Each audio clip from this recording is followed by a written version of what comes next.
朝鲜领导人金正恩的访俄之旅还在进行中。尽管他完成了和俄罗斯总统普京的会晤，普京也已前往索契与白俄罗斯总统卢卡申科举行会谈，但朝鲜领导人及其所率代表团仍在俄远东多地继续落实与俄方在各领域的合作。关于朝鲜领导人何时结束访俄，如同他乘坐专利来访一样是个秘密。俄朝两国准备将这个秘密保留到最后揭晓。朝鲜领导人访俄时间越长，意味着俄朝两国合作的越深入，合作领域越广泛。然而，这对美国及其在东亚的盟友日韩来说可不是个好消息。俄朝一旦加强在军事等敏感领域的合作，美日韩在该地区面临的战略压力必然陡增。这也是朝鲜领导人访俄期间美日韩慌乱应对、先自乱阵脚的主要原因。据俄媒报道，俄总统新闻秘书佩斯科夫在回应朝鲜领导人金正恩何时结束访俄时表示，俄方代替朝方谈论这个话题是不得体的，这可能是属于朝方的特权，因此俄方不能回答这个问题。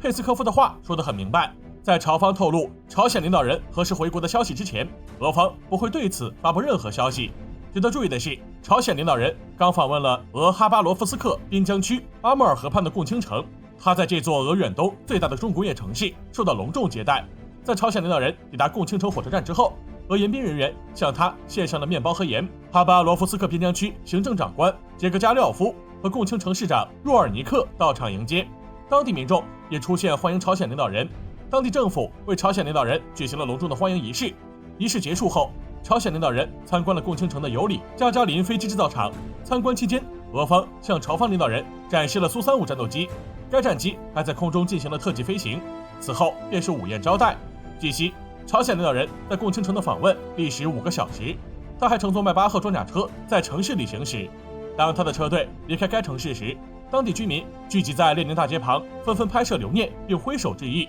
纪念这具有历史意义的时刻。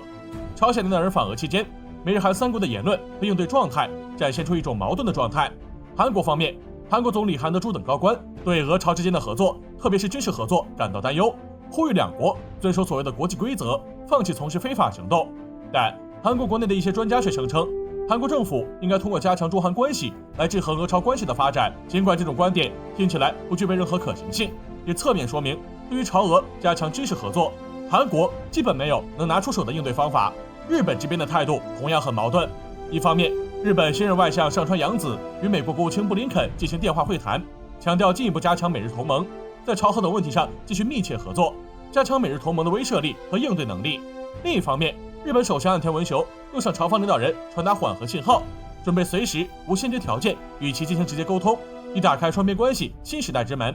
美国方面也显得很着急，朝方领导人访俄还未结束，美总统国家安全顾问沙利文就与日韩两国进行了通话。在电话中，三方详细讨论了朝鲜领导人访俄以及其他涉朝议题，重申进一步合作完成朝鲜半岛无核化的工作。